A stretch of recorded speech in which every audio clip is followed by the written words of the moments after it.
Kwa shilingi 10,000 tu kupitia jukwaa la Alibaba una uwezo wa kuagiza bidhaa tena zaidi ya moja.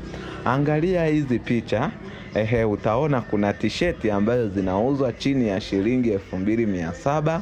Kuna mikoba ambazo zinauzwa chini ya shilingi 3,500, na vile vile kuna saa zinauzwa kwa shilingi 14,000. Na kwa kiasi cha shilingi 10,000 una uwezo wa kuagiza bidhaa mbalimbali. Kwa hiyo karibu tujifunze pamoja namna ya kuagiza bidhaa kutoka China kuja Tanzania. Utapata na ofa ya kutengenezewa laini za wakala pamoja na laini za biashara.